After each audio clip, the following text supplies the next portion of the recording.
information and answer questions.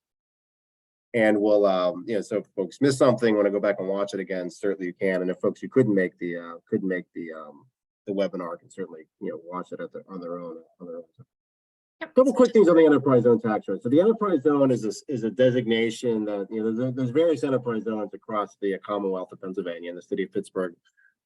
We have our own enterprise zone that's been designated by the Commonwealth, by the Department of Community and Economic Development, to provide certain tools to largely job creating, community development projects in those designated enterprise zones.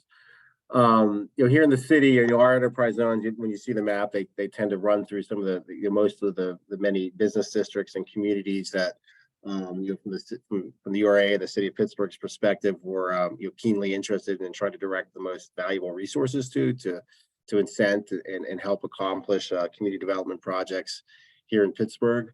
The enterprise zone particular tool, the tax credit, it's a great tool. And Lindsey will get into the details on that. It's a competitive tool.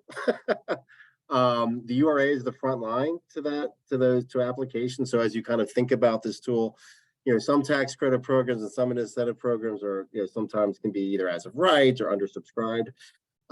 Enterprise zone's not that. It's actually oversubscribed. So it's a highly competitive tool, and it's not just competitive at the local level, it's competitive at the state level.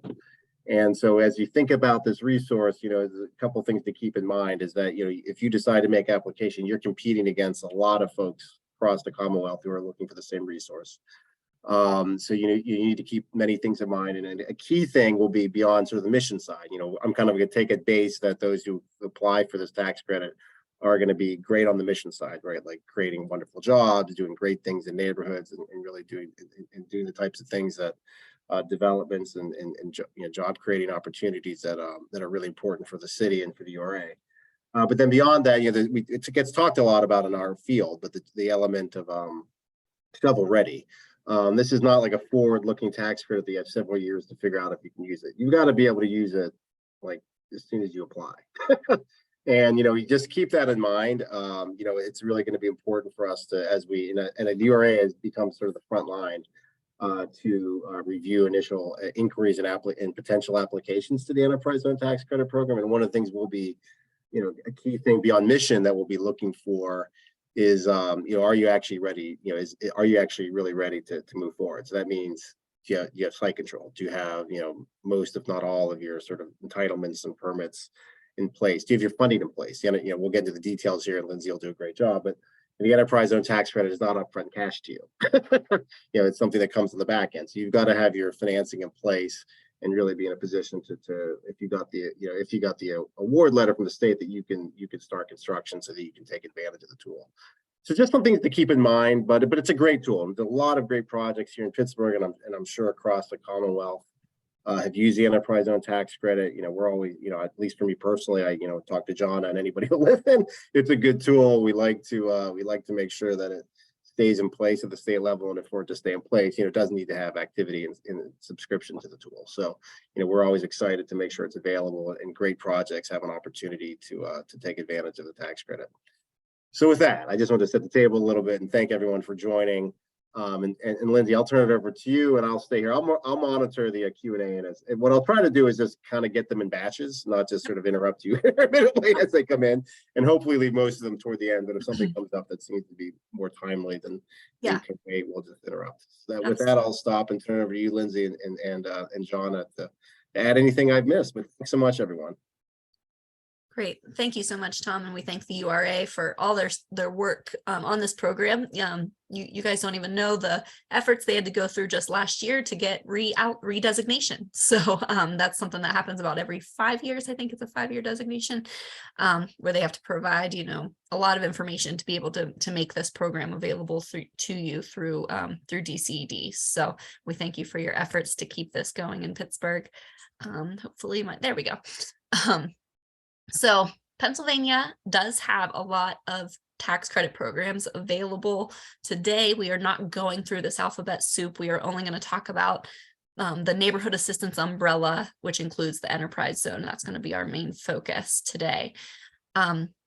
So the Neighborhood Assistance Program in general, it is run through DCED, but it's run through their Community Services Division. So it's not only a business related tax credit, but it is a neighborhood related tax credit. They're looking at programs that are helping needs to be filled within certain communities. So things that are being missed for the local population that are going to be able to get in there and help fill those needs. So it is designed to assist distressed communities, low to moderate income, especially low income populations. We cannot be displacing any residents during these types of projects. But it's also to support the low income communities, whether it's through services that are coming into the community that are needed, if there's medical services that need to come in, or job opportunities that need to be available, or food banks, emergency food services. All of those types of things kind of fall under this umbrella of neighborhood assistance. So in general, for all of the types of programs that we're going to talk to, and I'm going to go through quickly the list of various types of projects that fall under this umbrella, everybody has to complete the same narrative, the same type of narrative, where you're addressing the 4 Ps. So not the 4 Ps of marketing, the 4 Ps of your neighborhood assistance project. So the first thing is defining the place, your neighborhood, your community that you're assisting. This program is not for statewide project. It's not for even a citywide project. They're really looking for the key neighborhood that you are focused on. So they want you to define those characteristics, then address the problems that are occurring, that you're seeing, what needs need to be filled, can be filled, any issues that are occurring within that community that can be addressed. The third thing then is your project. So you're going to take the time to really explain everything that you're doing. If it's a nonprofit, you're going to explain what your programming is going to be, who it's going to help serve, what all components go into it. If it's a renovation work, you're going to describe the renovation that's going to happen, what the building's going to get used for, what businesses can move into there, what types of jobs are going to be created during that, through the project, the successful project.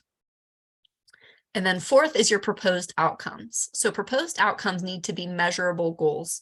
So you can't just give a general, oh yeah, we're going to feed more people. You need to kind of really think about how many, community members you're going to be able to actually reach through your project, how many jobs are going to be created, if you're going to be able to serve, 100 extra meals a week at the food through the food pantry that's going to get opened, or, a new doctor is going to move into this space and they're going to be able to assist so many patients. To really try to get measurable, real goals for your project.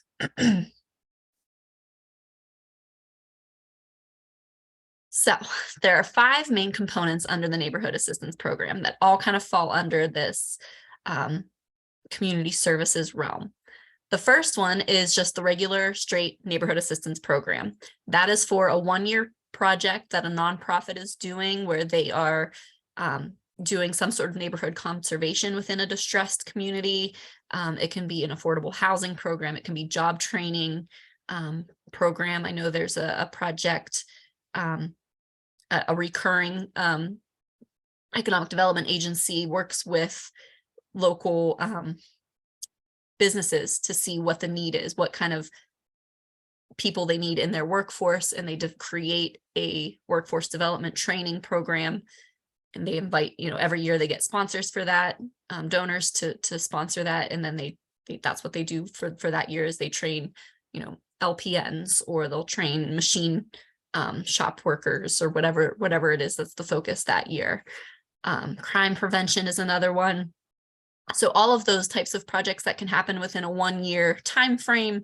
The donors of those projects can get a 55% tax credit for their donation that they're supporting their local community.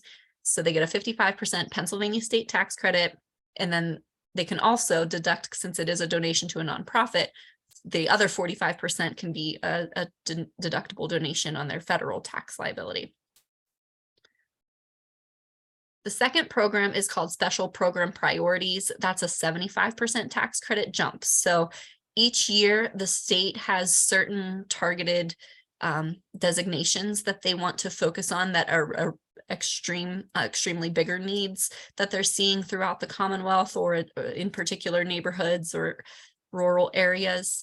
I've listed some of the ones that have gotten listed in this program in the past there, but every year they're kind of looking at, was there some sort of economic disaster recovery that needs to happen, weatherization of houses in a certain region, different diversity initiatives, rural communities that have low access to certain things can fall under the special program priorities. So it's still for a 1-year project. So you're going to get, the nonprofit's going to get this active, this project going within 1 year. But if they're able to get this designation, it increases the donation, for the donor, the amount of tax credit that they can get to 75% of a Pennsylvania state tax credit. So it is definitely very attractive to donors. And I have seen, Johnna, you might, if you can, if you want to chime in on any of these, I have seen a bigger push for projects and different nonprofits actually trying to specialize and go into the special program priorities over the last couple of years, and fewer just going after the regular neighborhood assistance tax credit program. Sure. Let me weigh in here, Lindsey. These first 4 NAP programs that Lindsey is talking about are for investors, corporate entities that invest in nonprofit projects. So I know most of the folks on the call want to hear about the enterprise zone tax credit, but you also have the ability to gain tax credits by investing in nonprofit projects. And as Lindsey said, a nonprofit that applies under the regular NAP, because we're state government, we name everything twice, right? It's the regular NAP under the NAP program. It's a 55% tax credit for your investment. Under the special program priorities, also a 1-year project for a nonprofit, it is a 75% tax credit. And to Lindsey's point, there are very few nonprofit projects that I cannot argue into the special program priorities category. And I work directly with the nonprofits and I tell them which of those categories their project falls under. As Lindsey said, most funders do like that 75% tax credit. So again, I know most of you want to hear about the enterprise zone tax credit, which is for your direct investment in terms of expanding a business or renovating a business. However, you do have the ability as an investor into a nonprofit project to earn tax credits as well. Great. Yeah, and I know a lot of developers and businesses, you have key nonprofits that you work with. So I just think it's good information to have as you're sitting on any boards and there's specific projects coming up to kind of have this information in your pocket. So the last 2 nonprofit programs, the next one is called Neighborhood Partnership Program, NPP, NAP, NPP. And that is also a bigger chunk of the pie per se for the investors. So they're going to get a 75% tax credit for the first 5 years of a program.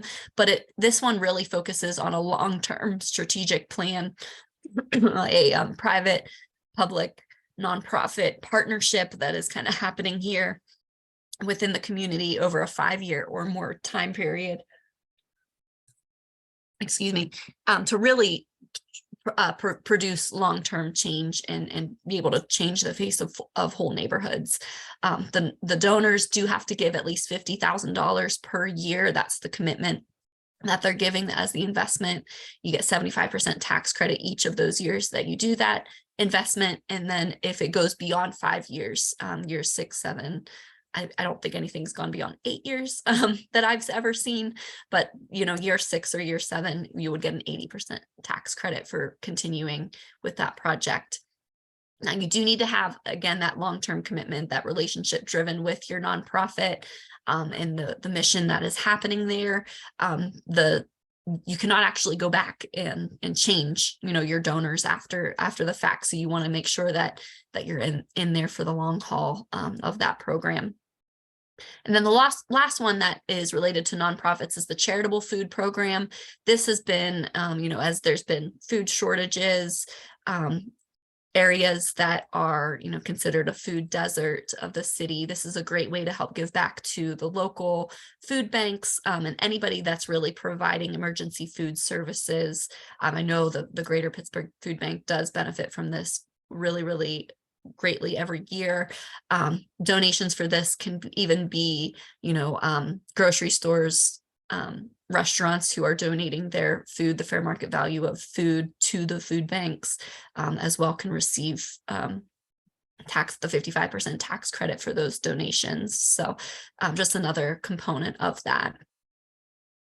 And then the last one is the one that probably most of us are here for, is the enterprise zone tax credit. So this is the only one that goes directly to the for-profit initially, that the for-profit entity has to do the application for. So the enterprise zone tax credit is for a private company that is investing in either the rehab of a building, or it could be new construction if it's within a designated zone, expanding their current building, or improving the current building or land. It's a 25% tax credit of your spend up to a $500,000 tax credit, so up to a $2 million project. If you have a greater than that project, just know that that's kind of the cap that you can request each year. You do have to be located within the designated zone, and Tom is going to definitely get you guys the map at the end of the program here, so you can see exactly where that is in Pittsburgh. There are other zones across the Southwest region, in like Mid-Mon Valley area. Blair County has a zone. I think the one in Johnstown has expired, and Beaver County, I believe, also has an active enterprise zone in the Southwest region. Hey, Lindsey, yeah, sorry to interrupt real quick. We did get a question. Yeah. That I think probably makes sense based on the what you just said. The first question comes from one of our guests. It asks, is there a pass-through structure that allows for profits to use the tax credits for products like low-income housing?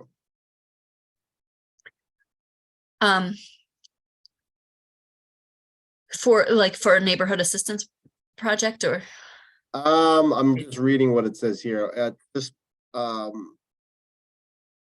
What I might say is, if this is confused, because we don't have a pure chat function, I'm going to write down this person's name. Well, if you have, can we open up the chat? Can we just open up the chat, please? I don't know if I know how to do that. I don't know. I don't have we unmute our participants. Let me see. I shouldn't be the host. So I would say, as far as for low income housing, if you are participating in a project that is a low income housing project, that does sometimes work together with the enterprise zone. Typically, we're there for the enterprise zone, we're looking for mixed use buildings typically, but there can be an argument for housing projects that have received the tax credit. The pass-through structure part is the part that I'm not sure what you're looking at. So in general, these tax credit programs, if you are going in as an investor, you do have to be a business. The credits do flow through to individual owners as far as pass-through in that regard. But these tax credits are certificated credits, so there does not have to be, like in a federal low-income housing or a federal historic project, like a partnership that is created specifically just for this project in order to get tax credits to a particular end user. The state has a transfer process in place to transfer tax credits in that way. Lindsey, if folks are okay, if folks reach out to you directly, or if on some of these stuffs afterwards. Absolutely. Some of Yes. this gets into some details. The other Yeah, question or Johnna that as I well. wanted to just touch on real quick. Does Berks County have an enterprise zone? It does not. There are enterprise zones in Beaver County, and most of the county is an enterprise zone. There is one in Bethlehem, the city of Bethlehem. Blair County is largely Altoona and Logan Township. Bucks County Redevelopment Authority operates one in Bensalem, Bristol Falls, Lower Southampton, Tullytown, Bristol, Morrisville. So there's, several in Bucks County. Greater Reading, the Reading area has one, and then the Mid-Mon Valley has one, and the city of Pittsburgh has one. So I think those are Berks the used to, but I active- think that one expired. those are the active enterprise zones at the moment. Thank you. And then just more for more for my NAP, of course, is state, but the NAP guidelines, like that's a statewide, like the many of the NAP that are not enterprise zone programs are statewide through the NAP guidelines, correct? Yeah, so you still have to define what your community is. They still are looking for more, distressed communities. It doesn't have to be specifically a designated EZP or a Main Street program or anything like that to qualify your project with the other NAP components.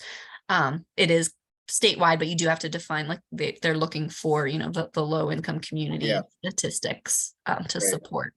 And then in general, if you guys go to DCED's webpage for where the zones are, the list that Johnna just kind of reviewed, I believe it's best and easiest found if you're looking under Keystone Communities. Is that right, Johnna? Yes. So the Keystone Communities on the DCED.pa.gov is the website. And if you search for Keystone Communities on that program page, there's a link for all of the enterprise zones, active enterprise zones, and it lists who the coordinator is. Each of the coordinators, like the URA is the coordinator for the Pittsburgh zone. They're the ones that are the map holders for those particular zones. So that's where you would find maps. I saw that was another question that popped up. So you find out who your local coordinator is and work with them to get your actual map. Okay, so we'll just kind of continue on here, keep the questions coming. I don't know how to change our from out of the Q&A to the chat thing right now, but at the end, once we stop the recording, I'll try to allow maybe to unmute and allow more interactive questions. So for the overall, in general, there's $36 million available, and that gets divided amongst all 5 of these programs. The last couple of years has been pretty heavy on the enterprise or the nonprofits side of things. Last year in particular, there was a tremendous amount of applications in general, both EZP and the regular nonprofits. So it's a limited pool of funds, and that's why it is very, very competitive. This year, the application cycle is to open sometime in early April. I put April 1st, but I don't know if that we're going to hit that mark. We're getting really close. But I know that DCED is working on the guidelines. And I believe, John, am I correct? It's to close June 30th. Correct. So open early April, close June 30th. That is when you have to have your application in through the single application for assistance. There is absolutely no extension beyond that. You don't get it in time, you cannot get an extension to apply later.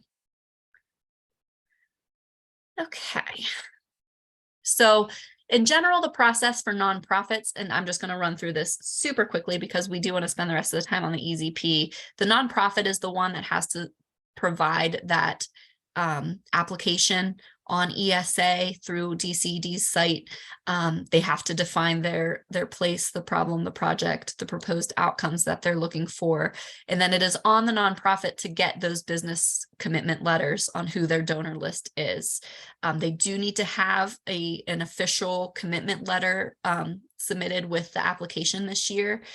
In past years, there has been some allowance for a solicitation plan going forward, but for this year, and I believe going forward with how competitive it is, by the end of the application cycle, you need to have your commitment letters in, and those are the donors that would be able to get through the tax clearance component that is part of the application process and be able to be eligible to give to your project if it's successfully received an allocation of credits. The donors do then have until June 30th of the following year. So for this year's application, they can give their donation once the application is approved anytime up to June 30th of the following fiscal year. So June 30, 2024. And then the nonprofit itself has 3 additional months to spend that money to get their programming going. So they want to have their programming in place and the funds spent for their project by September 30th, and then provide their follow-up community measures report. I don't think we have any questions on nonprofit side right now, so I'm going to just jump right into the enterprise zone. So as we discussed, this is for distressed areas that are designated as enterprise zones. I believe any Keystone communities, main streets can also qualify if you're a designated Keystone Main Street or Keystone community. Within the Commonwealth, you can also apply for these tax credits, but for the most part, it's people that are designated as an enterprise zone that are going after these credits. It is for a for-profit company to apply for. It can be any industry. You know, if you're a manufacturer and you're making improvements to your building that's in an enterprise zone and you're going to add a product line and bring on more employees, that's a great type of project that can qualify. Everybody that receives tax credits within the Commonwealth has to be tax compliant. The state cannot give out tax credits if you owe them back taxes, if you have missing filings. They look at employer withholding taxes. They look at sales tax as well as your annual filings. So you have to be compliant, and then any owners of the entity that's applying that have at least 20% or more equity in the business, they also have to be tax compliant. So if you have I just say this as caution, if you have a company that has an owner that maybe is in another state and they're not really involved in the project, make sure that they're filing their non-PA resident returns and all of that kind of stuff. The state does check tax compliance for all of those companies and owners that are more than 20% ownership. They will give you a notice if you're not tax compliant, that you can correct it, but it's a limited window by the time they get through that part of the process. So as we had kind of mentioned before, the projects that receive these tax credits, they are applying for a 25% tax credit of your qualified expenditures.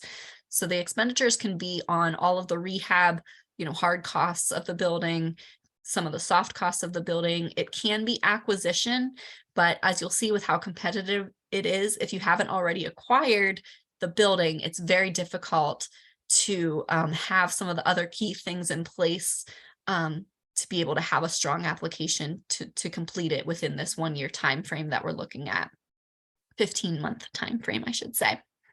And the credit is capped at $500,000.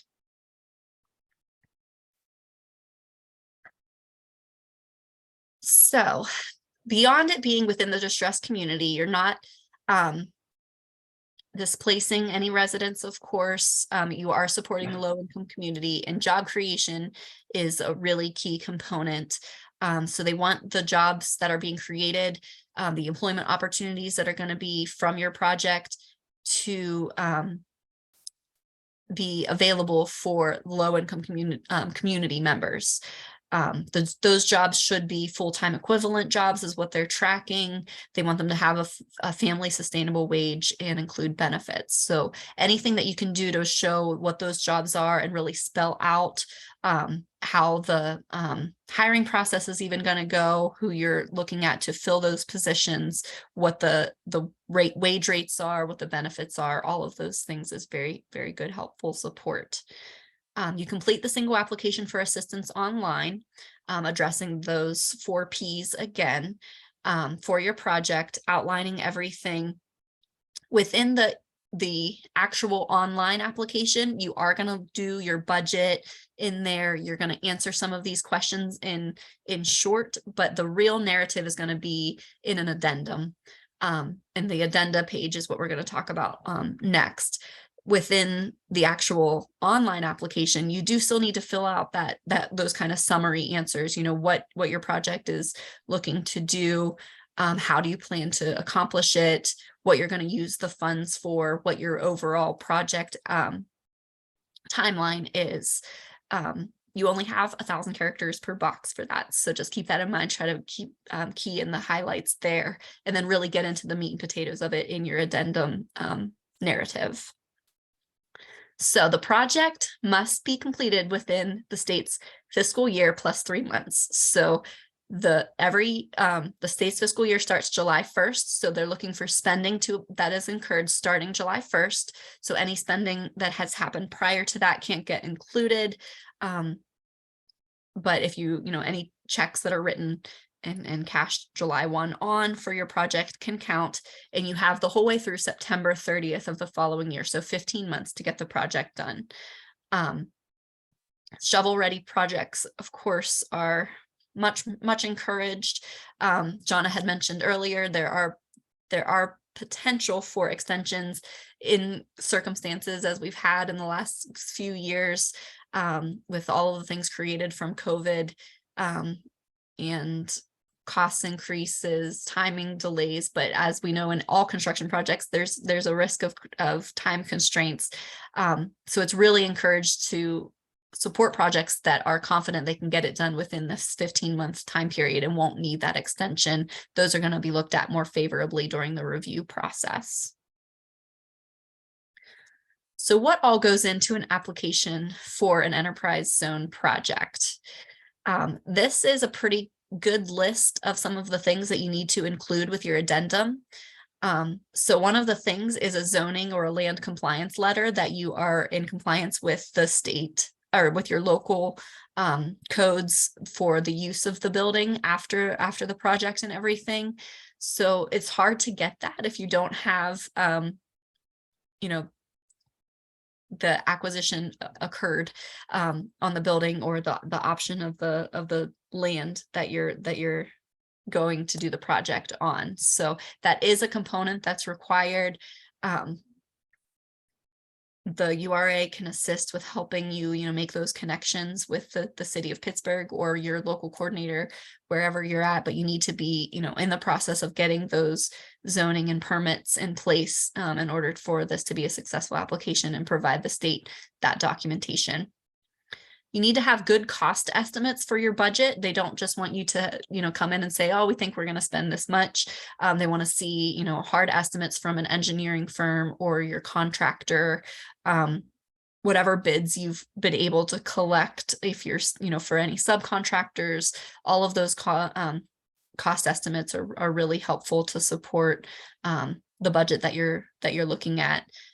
We don't want inflated budgets. We want, what those real costs are going to be. Again, there's limited funds. So, you can't come in and go after too much and then backtrack. It's tougher on the state to award credits going forward that way. You do need to have evidence of property ownership, or if you are a leaseholder that is making the improvements, the rental agreement that gives you the permissions to do so. So that would be either a deed or a contract of, when the closeout's going to happen. It can be the HUD statement if you've already closed on the building. That's a key thing to show you're ready to go, is the ownership.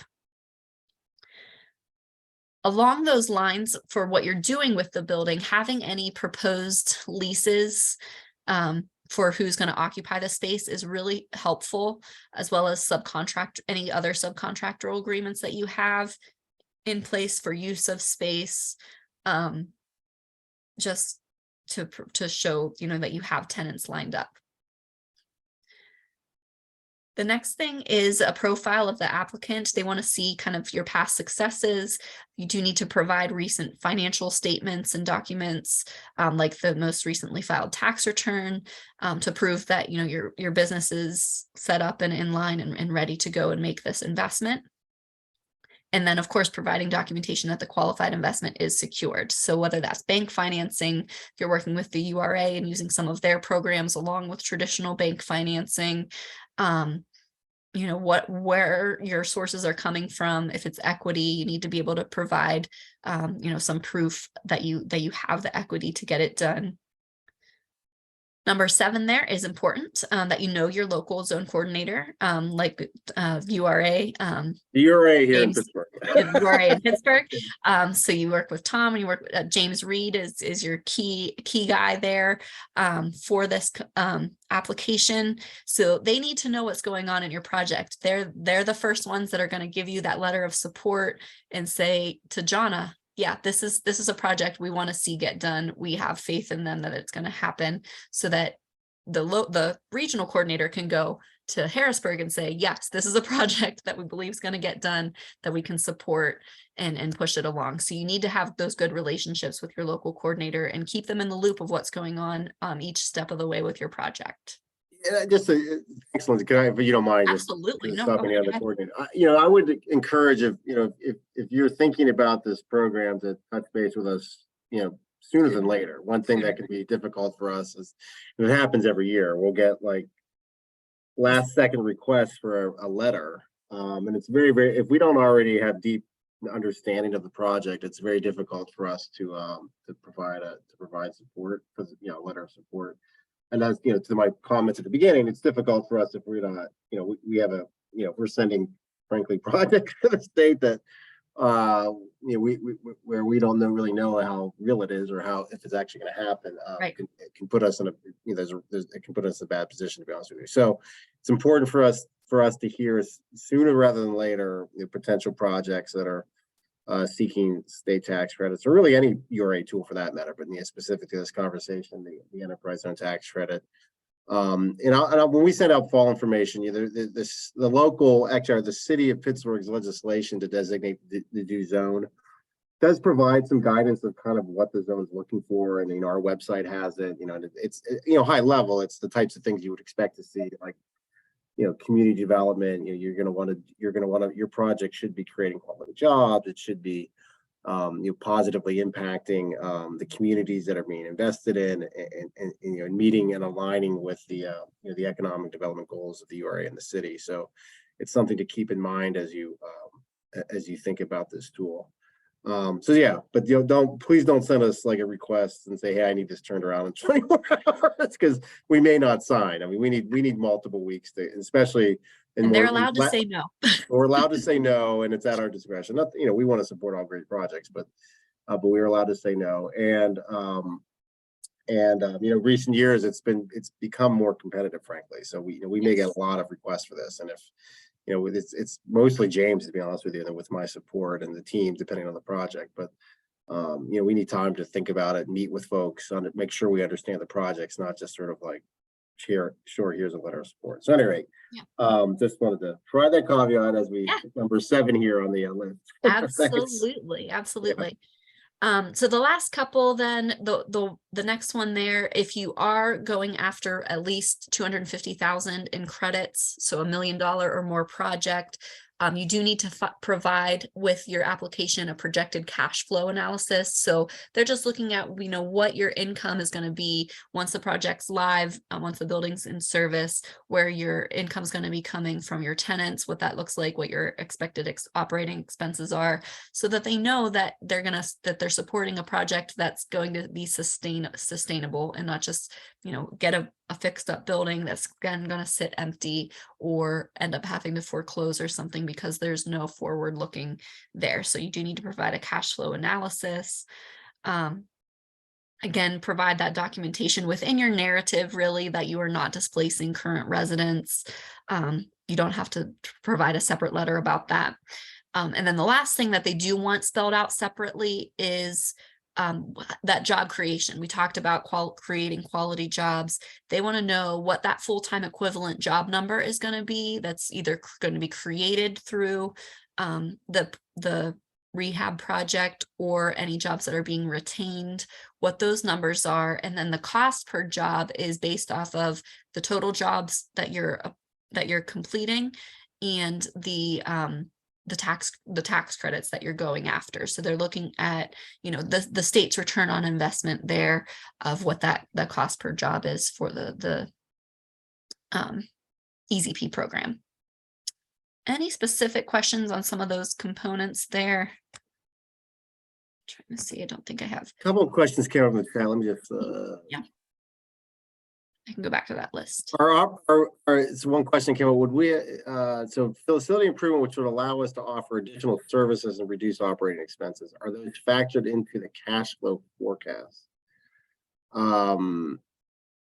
Yeah, so if you're going to increase your output and things but from the job, so your cash flow, your current cash flow analysis is the what your current company is doing and producing, and then by adding this new line, increasing your services, you're going to increase your cash flow. That can be included there for sure, and those types of things do qualify. So if you've never applied for this project for an EZP program before, your building's in there and you're making improvements to be able to expand your offerings, that is a type of project that could be supported.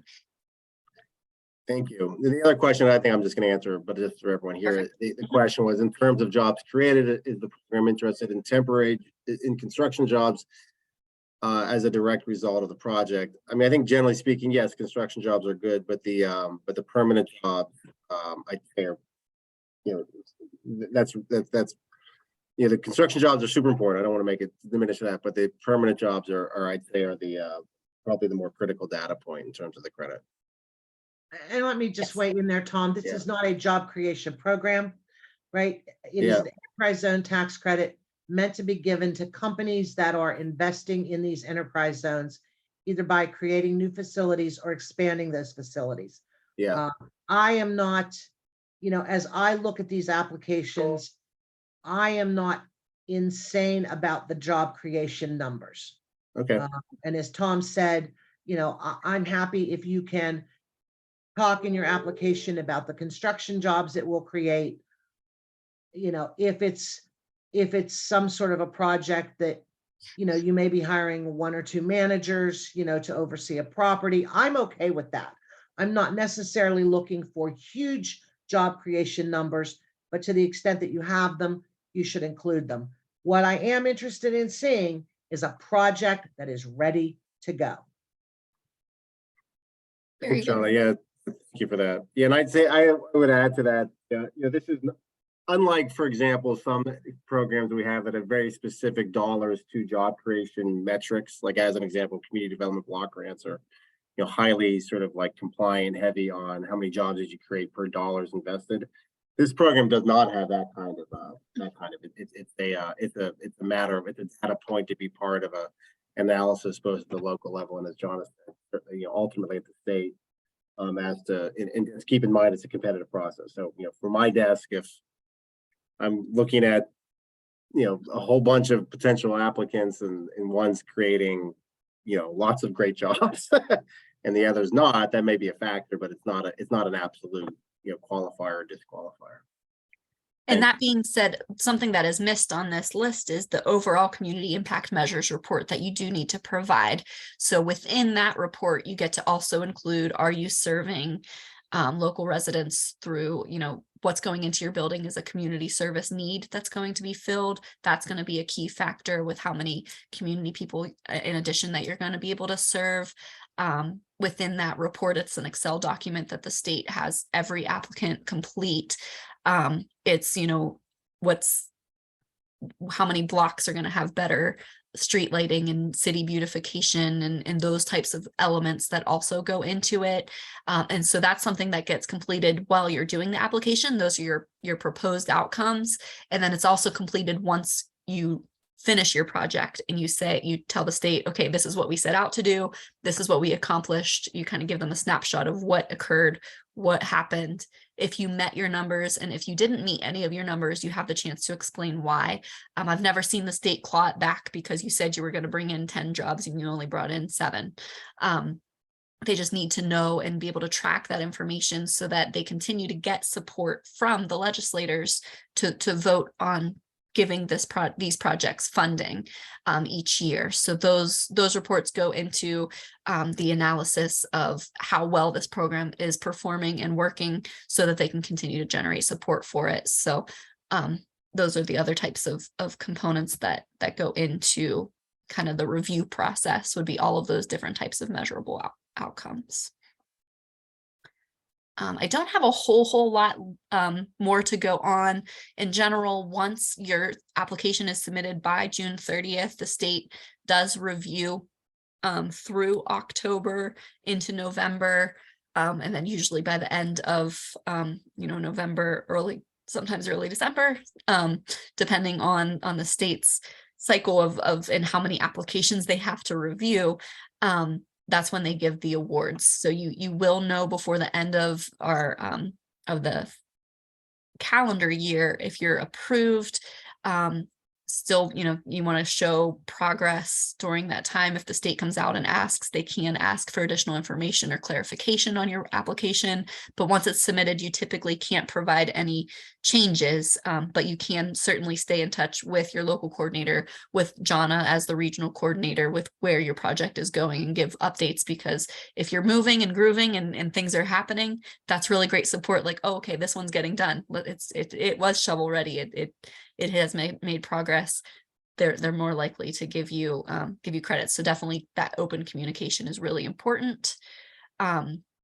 One other key thing that can happen, because this is so competitive, when they have so many applicants and good applicants coming in, and they don't want to exclude people, what they can do is actually prorate the credit a little bit. So maybe everybody asks for 500,000. Maybe they'll award, 250,000 for the year to allow more applicants to get some sort of funding. So that was another component that I wanted to bring up that is possible. You may not get the full amount that you asked for, but if the state is ready and wants to support your project and is confident in you, they'll award you something. That's a possible thing that happens as well. Do we have any other questions? I think the only other thing is just general review stuff on my end. Anything else that I missed, Johnna? Yes, Lindsey, I want to make a couple of points. As Lindsey said, there is an electronic application. The key to your application, though, is that narrative that you upload at the end. And I will be perfectly honest with you, I find it very odd that the enterprise zone tax credit falls under the neighborhood assistance program. I think it's a little bit confusing for folks, because those first 4 programs under the umbrella of the EZP that Lindsey talked about are for nonprofit applicants who get corporate funders to invest in their projects. The enterprise zone tax credit is for companies that want to invest in themselves, is how I'm going to say it. In any case, in both categories, that narrative is the place, the demographics of the place and the neighborhood that you'll be working in, the problem that your project is going to solve. So the place, the problem, what is that project, and what are those outcomes? So that narrative at the end is key. Second thing I want to say, when you go into the electronic system to apply, where on the page for the budget, and I'm going to be honest with you, it is very oddly worded. It is. Do not put in the amount of the tax credit you're requesting. So let's say, for example, you have a $2 million project. So you're requesting $500,000 in a tax credit. when you look at that electronic application and you look at the budget page, you're going to presume that that page, that Excel spreadsheet wants you to put the $500,000 in there. That is not the case. You put the $2 million in. Once you hit submit, the system will calculate the amount of the tax credit that you are requesting. Again, that is an issue on our end. We have been trying to solve it. We have not been successful yet. But please keep that in mind. It is in the guidelines, right? It is in the guidelines, but please keep that in mind. And with regard to the guidelines, please read the guidelines. Read the guidelines. They will tell you exactly what you need. Lindsey's done a good job of going over this quickly, but the guidelines really lay out what you need to include, what documents you need, how to lay out your project. So read those guidelines. And then the last thing I want to say is, and I am repeating myself, this has become incredibly competitive. In the Southwest region, and I oversee 12 counties in the Southwest. I go as far north as, up past Altoona, down to the West Virginia and Ohio borders. So I have 12 counties. I had 20 enterprise zone applications in the region last year with a total ask of $10 million in tax credits. Of the 36 million available for the whole state, because nonprofits have suffered so much in the COVID and post-COVID years, we did a very small carve out for the enterprise zone tax credits. I was given $1 million in enterprise zone tax credits for the 12 county region. I had 20 applications at a $10 million ask. Most people were very disappointed. And I lost a lot of sleep trying to figure out which of those enterprise zone projects really were an absolute priority. As it turned out, I didn't need to lose as much sleep as I lost because several projects ended up falling apart. Now, those projects didn't fall apart because they didn't get an enterprise zone tax credit award. They fell apart because they weren't ready to apply. So I personally, and I think collectively across the Commonwealth, and at the local level with our enterprise zone coordinators, such as the folks at the URA, Beaver CDC, Mon Valley Alliance, Altoona Blair Development Corporation, we're going to be really looking at these projects on the front end. Honestly, folks, I would rather you talk to us about your project and say to us, you know what, we think we're not ready. We'll come in next year. We had a great project in the city a couple years ago. Tom might remember it. I think it was called Big Tom's Barbershop, Tom's.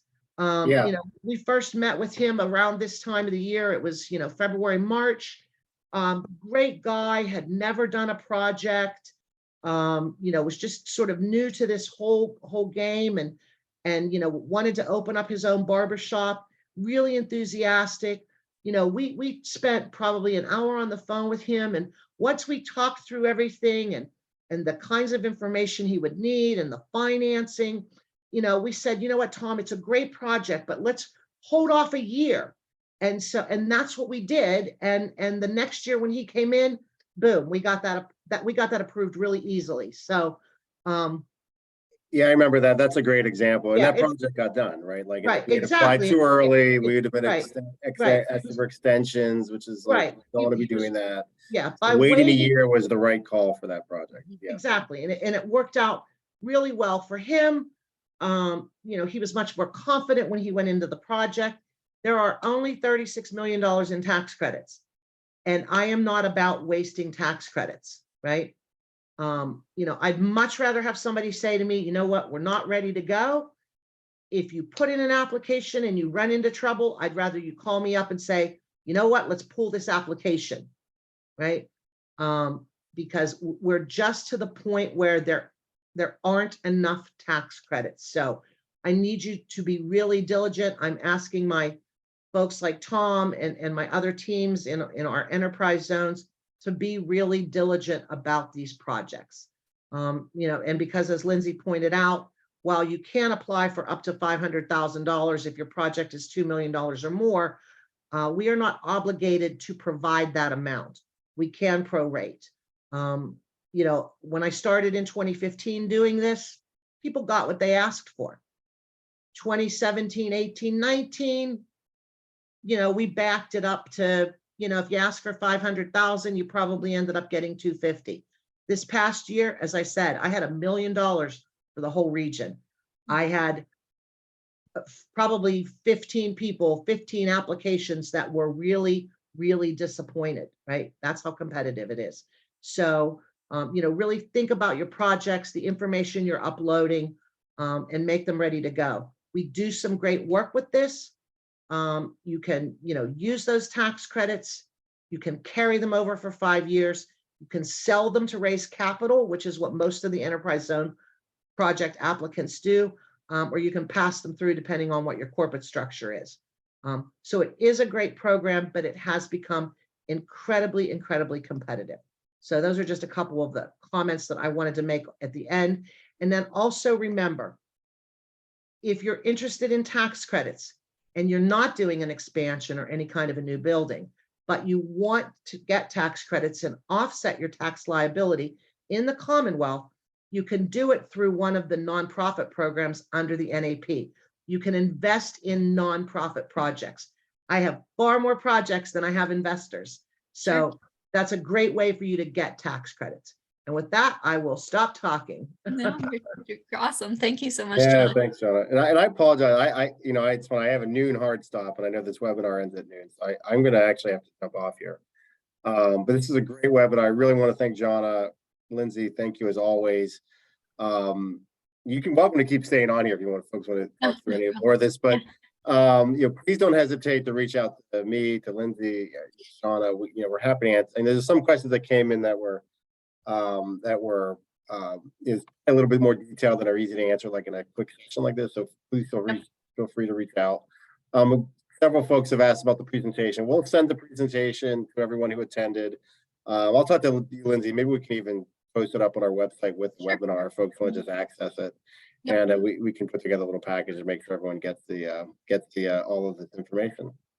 Yeah, we'll make sure you have Johnna's contact information, you know, Tom and James at the URA, myself, if you have any specific questions. We do assist with the sale of these credits and applications. The previous slide did show some bazillion other programs that are available. I actually didn't even know all those existed. I have to almost so I know we are some of these not I know spending about, any time on that, but just know there's a lot of opportunities out there that Pennsylvania, you know, they want you to be successful in your businesses. But again, just kind of, you know, having all those I's dotted and T's crossed for this upcoming application round because of the competitiveness, and starting the process early, starting the conversations early, I think is really key here with Tom and with Johnna. To get support and to get comfortable. And if they come back and say, you know what, it sounds like you're close, but you're not ready yet, you're going to have spending next year in 2024, it's okay to hold off and apply in 2024 when you have all of those things in line. And that way you're not, you know, getting a bad taste in anybody's mouth about your project to come back in a future year. Well, thanks everyone, and I'm going to jump off now. Really appreciate it, yeah, good luck to those who want to use the enterprise zone tax credit. It's a great tool. Thank you. I'm going to go ahead. Thanks so much, everyone. Thanks, Lindsey. Thanks, Johnna. Take care. And there's no more Q&A. I'll answer it.